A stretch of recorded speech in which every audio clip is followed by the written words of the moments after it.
Good day. Nice day today. And with me, I have Chris Bray as my person I'm talking to. So he's senator in the Vermont legislature. Good morning, Betty. Good morning. Nice to be back with you. As I was driving into the studio, I realized I think we've probably done this 10 times now over the years. So Yeah. it's a rite of spring. It's a rite of spring. Right. Okay. All right. And we have about 5 items to cover: water quality, Yeah.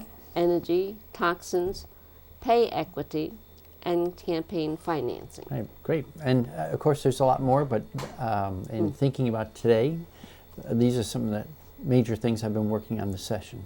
So happy to talk about them. All right, let's start with water quality and maybe pay equity second. Okay. So water quality, people will probably remember that just a little more than a year ago we passed the Vermont Clean Water Act. Yes. And we commit to cleaning up waters of the state, all around the state, as well as protecting those that are clean from letting them go downhill. You know, we don't want good water to degrade. And so for us here in Addison County, we tend to focus on Lake Champlain, but the Clean Water Act affects all water of the state. And in the last 2 years, we've been really doing a lot of planning. You know, the overall, we know we have, in working with the Environmental Protection Agency, that we have roughly a 20-year cleanup project ahead of us. Wow, for all the rivers and brooks and ponds? Yes, yeah. And I mean, I think in reality, it will go on forever, but the current major project to try to make a significant improvement, particularly in Lake Champlain water quality, is slated to run for at least 20 years, and we're talking about over $1 billion to do that work. Oh, wow. So what's been happening, you can't go out and spend $1 billion well, and we have an obligation to make sure that any money we spend, of course, taxpayer dollars, are well spent. So the first 2 years have really been organized to having much clearer plans for what the most cost-effective ways are to do that cleanup. And we're just about into the phase now of starting to allocate larger chunks of money. The planning will go on throughout the 20 years, of course, Yeah. but this is a little like D-Day, you know. It took years to get ready to launch D-Day, and it's taking years to get ready to really launch a larger scale effort to do water cleanup around the state. So that includes rivers, brooks, ponds, Yep. and Lake Champlain, mainly, Yes. the Yeah. big one. Yeah. Yeah, and there Is are. New York doing something on Lake Champlain? They are. So because we share the lake with New York as well as with the province of Quebec, there's coordinated action between all 3 jurisdictions to make sure that we're all pulling our own weight, you know. And the Environmental Protection Agency, being a federal agency, has just as much jurisdiction and leverage with the state of New York to say, do your share as they do with Vermont. And they give us some money, we hope. They have been. I mean, they've been giving us money for years in different forms. For instance, planning and assessment monies that help us map out watersheds and assess water quality, and then also grants through the world, particularly of agriculture, where they help roll out practices. For instance, fencing that keeps livestock out of streams and stuff like that. Letting wetlands along, well, not wetlands, but letting areas that often flood right along rivers, for instance, to take some of that land out of production, so that when the spring flood comes through, it's not just all open, bare ground that is easily carried off by floodwaters. So, well, if it has a hay or some kind of grass growth, right. Doesn't that help? I mean, if the Sure. flood can come into this big pasture, Yep. then it won't come into downtown. Right. So, right. And I know that UVM did a study in the last couple of years that said when we had Hurricane Irene, they estimated that the the Otter Creek coming through Middlebury would have been much more damaging had it not been for all those floodplains south of town. So the floodplains definitely, I mean, I'm not saying, what we want is floodplains that are stable in flood events. Yeah. If it's tilled land that's just open dirt, when that kind of event comes through, it's the dirt's not stable, and you can get a lot of dirt carried away, and then that dirt often, has phosphorus in it, and then phosphorus gets into Lake Champlain, and then that helps all the algae blooms that are, right? So everything's connected. So we're, looking at a very holistic approach. But in our particular case, Right. the floodplains down by East Middlebury across the highway, 8 Right. Route 7, Yeah. are not plowed. They're grass. Right. Some are, some aren't. And I think, and I'm not focusing just on those, but all around the state there's places where it's not that land necessarily would come out of production, but maybe it's not tilled for corn anymore. There's not a tilled crop in there. There's a hay crop in there or something else. And in some places, so there are a whole variety of tools, but the money will be spent on adjusting making improvements in how we do agriculture, so there's less runoff. How we handle stormwater. We're getting more violent weather events are becoming the norm. So then you have big surges of stormwater running not just through farms, but also through forests and cities, towns, Middlebury, everywhere. So we need to be able to handle stormwater better. There's improvements on wastewater. And then everywhere that we have impervious surfaces, everything from roofs and parking lots to roads, when we have those heavy rain events, for instance, then you get a lot of water moving very fast off them, and we're learning how to slow that water down. The simple goal behind a lot of this is slow the water down, let it sink into the ground. That's it. Yeah. But if it's going through a pipe, Right. that's hard to do. Right. So we're trying to poke holes in the pipe. Try to redesign systems so that we get less water into the pipes to begin with. So, for instance, towns have in some places ripped up ripped up pavement and planted grassy swales so that there's an area where rainwater can get into, some people call them rain gardens. They might be planted with plants designed to live in a wet environment, and that water puddles there, has a chance to sink in rather than just getting into a storm sewer and then taking off. Which becomes, that storm sewer is great for that street right there, but it's sending a problem to some other place. Yes. Even the rivers would be. Right. I mean, the river is pretty brown right now. Yep. I don't know what that's from. Right. And this storm water issues come up, where here we are in Middlebury. We have bridges that are about to be replaced with temporary bridges because they are so worn out. The two bridges, the railroad bridges by the Green, and one of the things that's holding up finalizing the plan is that large railroad cut through the middle of town collects storm water, and where's it going to go, and how do you handle it in such a way that it's environmentally appropriate and doesn't harm the railroad tracks. Right. So yeah. So I guess we're going to have some temporary bridges this summer. Yeah. And maybe by the time we shoot our next episode, we'll be able to talk about the construction on the next bridge or something like the permanent fix. Because these two bridges on their sidewalks has just dropped through. Yeah. And that's dangerous for the railroad. Right. That concrete. Yeah. So, and if it moves over to the road as opposed to just being on the railroad. Right. So we're doing a lot of planning on how to do this long, steady change in how we handle water in terms of, and trying to make sure that we improve water quality in the state of Vermont, and that's part of the Clean Water Act. The other thing I've listed here is a bill we just passed a couple weeks ago, S75. It's an aquatic nuisance species bill. So it turns out that that's things like zebra mussels, invasive species that have come in from other places.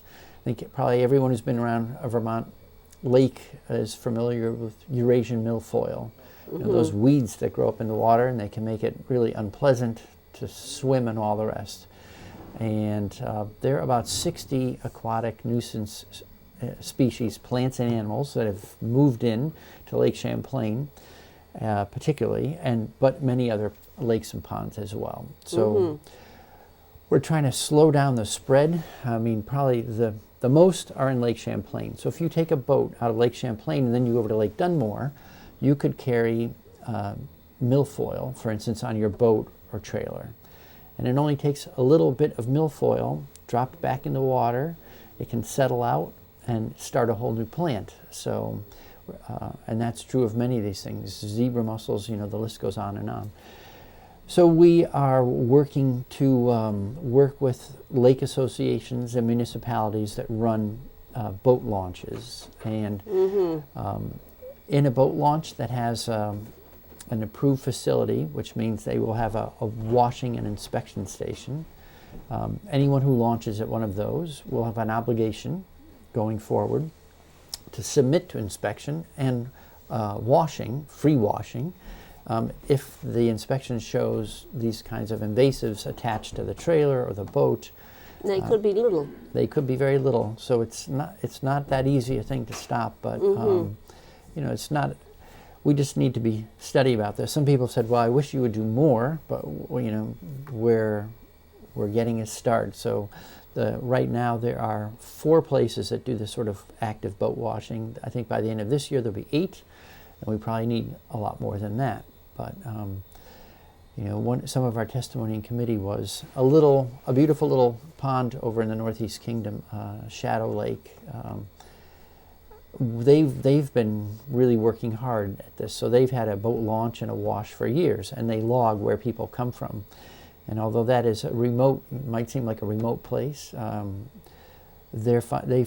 year they found that the boats that came to Shadow had been in 66 other different lakes around the state and area. So boats really do move around, and they really do spread things. So we're trying to help slow that down and prevent it where possible. Oh, that's great. Yeah. Shall we get on to another subject? How about pay equity? So pay equity, for me, it's sort of sad and astounding that in 1963, President Kennedy signed the Federal Fair Pay Act, and yet women in general still make less money than men. I think the national average is for every dollar that a man makes, a woman makes something like 79 cents. In Vermont, we're doing a little better. I think the number is more like 84 cents. But, fair would be a dollar for each, not one makes less than the other. And there are a variety. It's a complicated topic. Why does this happen? How does this happen?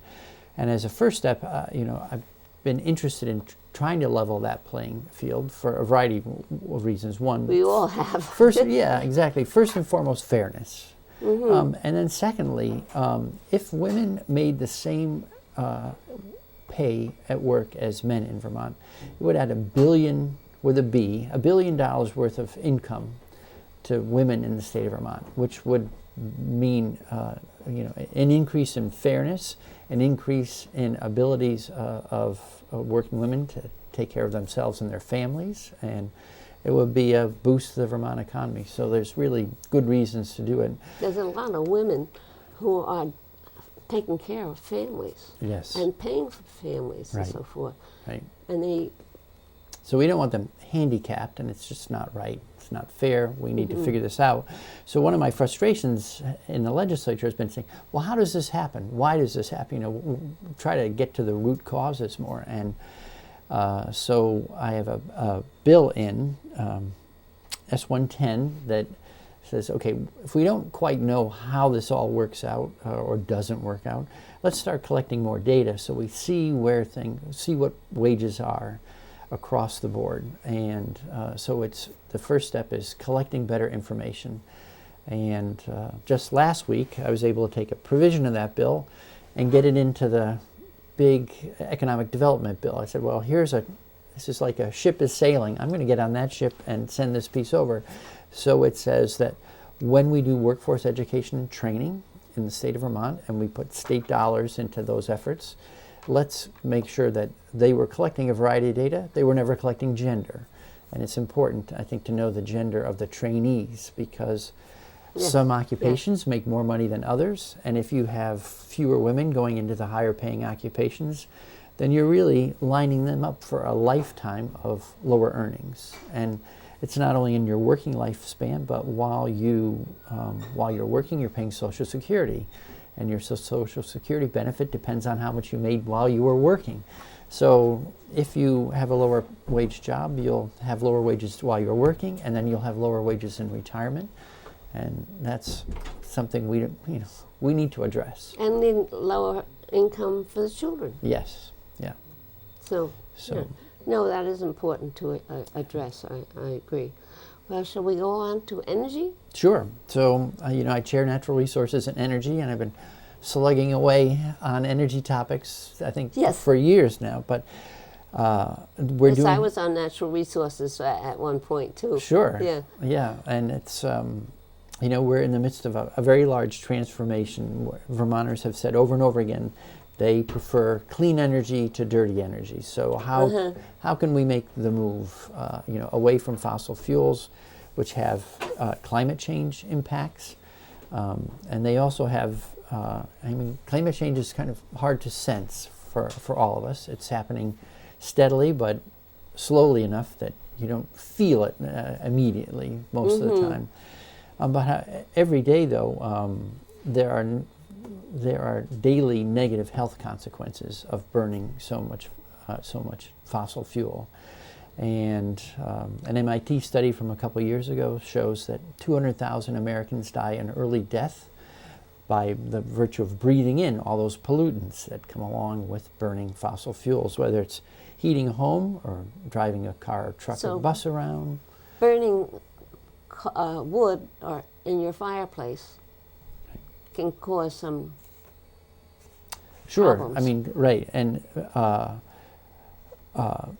you can burn wood, and these days there are much more advanced, high efficiency, clean burning wood boilers, but they're a world of improvement over just burning wood in your plain old fireplace, that kind of thing. But the biggest thing, wood is a tiny, tiny percentage of the overall energy picture. So fossil fuels they generate a lot of electricity. They're the main fuel for transportation, and they're the main fuel in Vermont for heating our homes. So we are tackling that. There's a bill S51 I introduced. It says that Governor Shumlin and Governor Scott have both said, let's aim for 90% renewable by 2050. 90%? 90% by 2050. But we haven't written that into law. We haven't named it as a real commitment. And you know how the legislature works. If you don't write something down, and you're a lawyer, if you don't write something down in black and white and write it into law, you really haven't made a commitment yet. And so we're saying, let's name that goal of 90% by 2050. Is that too little or too much, too soon or too late? We don't really know, but it's a reasonable goal based on the kind of progress we've been making to say, let's look at an endpoint far out into the future, and then let's plan steadily, because if we're going to really change our energy system away from fossil fuels to renewables, it's a big job, and we can do it in a way that is least disruptive at the lowest possible cost if we do that planning and work steadily. So that's why it's such a distant goal. Can you do some of the other energy, even though they give off a lot of bad air and stuff,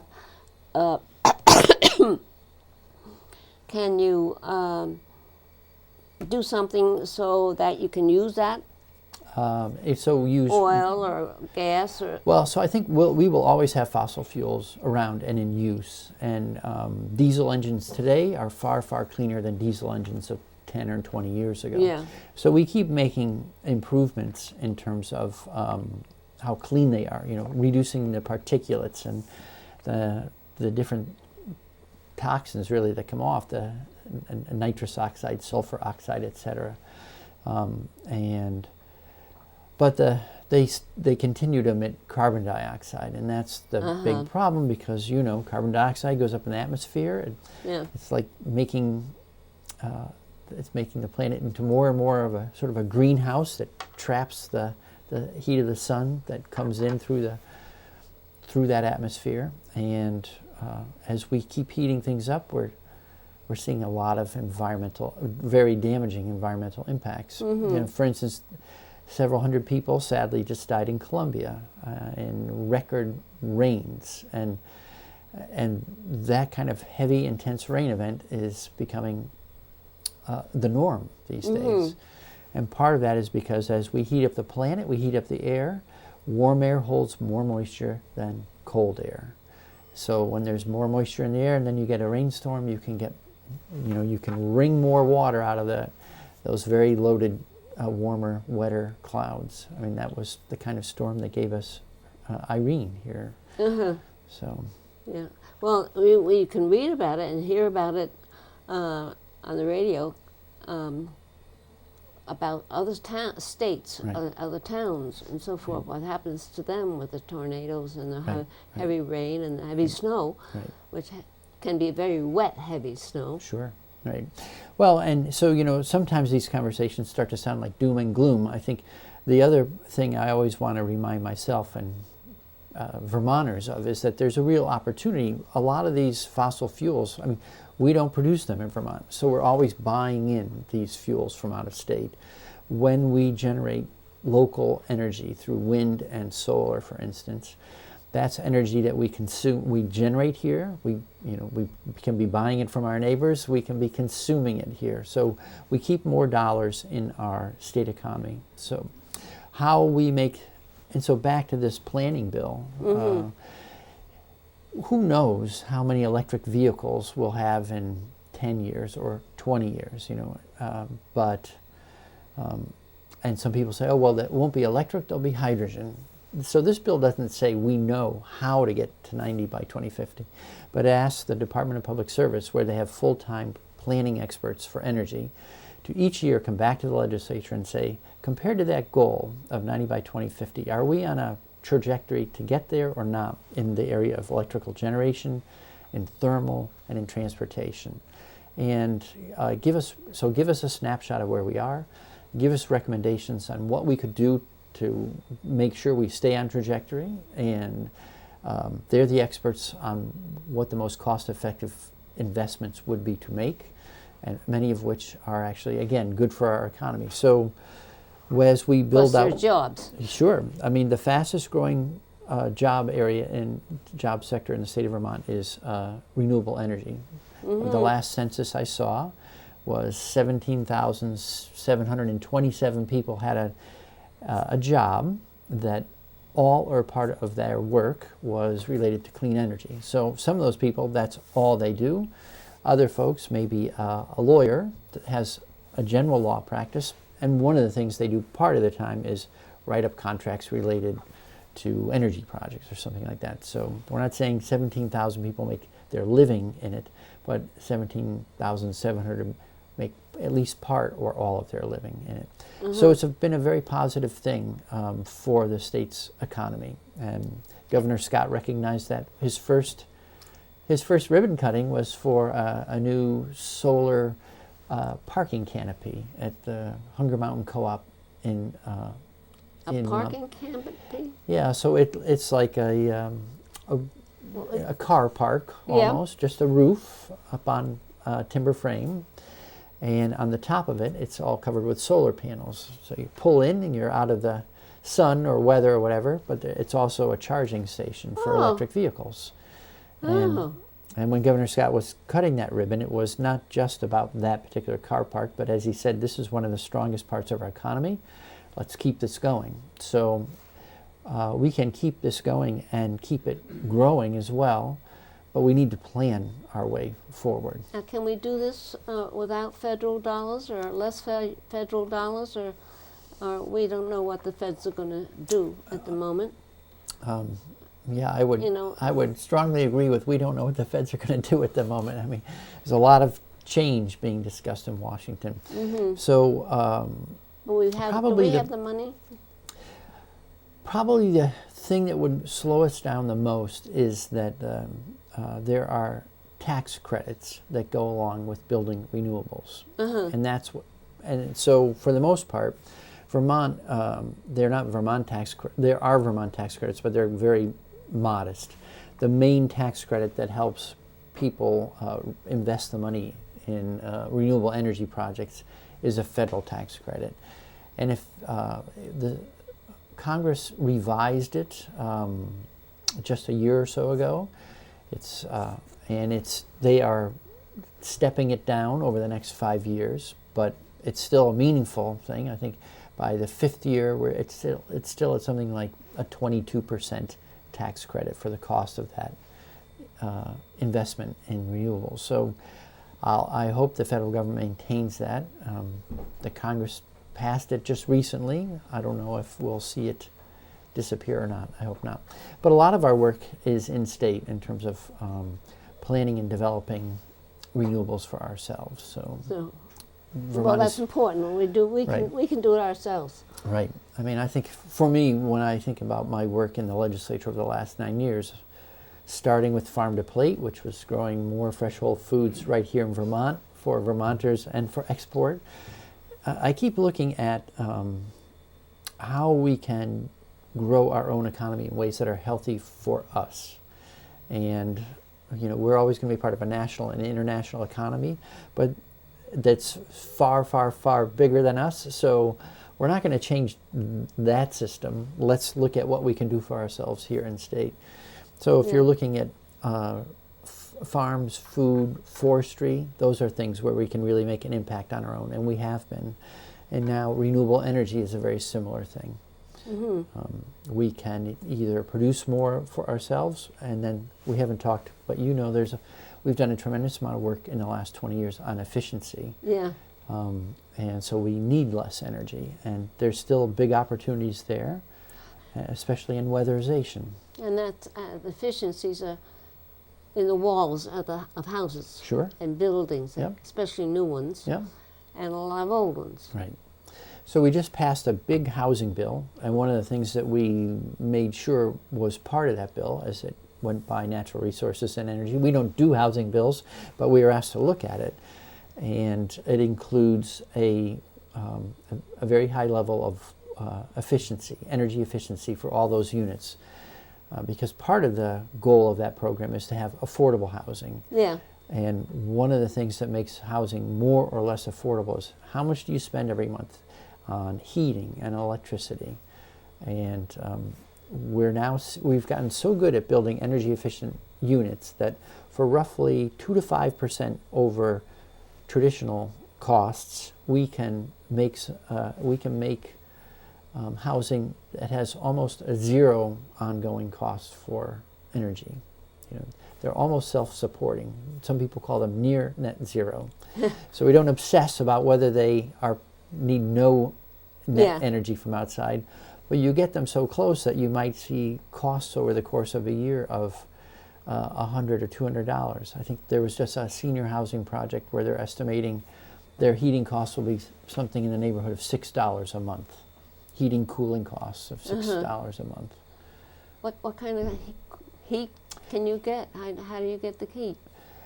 So sun. So for one thing, they're very well constructed in terms, so they don't need much heat because they're not losing a lot of heat. And then there are very energy efficient air heat pumps these days. So it's kind of you run it and it makes heat, but it doesn't use much power. Well, that's good. Well, I mean, I knew most of that. I've been through it, but sometimes it has a little different twist to it or something. Right. Well, happily, there's a lot of good things going on in Vermont. We're making a lot of positive changes, and it's a tough time to work, but I'm very encouraged by what I see going on in Montpelier. Good. Well, we didn't get through toxins and campaign finance. All right. But if I have you on again. All right. Well, maybe you'll invite me back. I'll keep this piece of paper. Okay. Yeah. So, well, if you want to come back anytime, just give me a call. I will. Okay. Thanks, Betty. Thank you. And thank you for watching. Have a nice day. Bye-bye.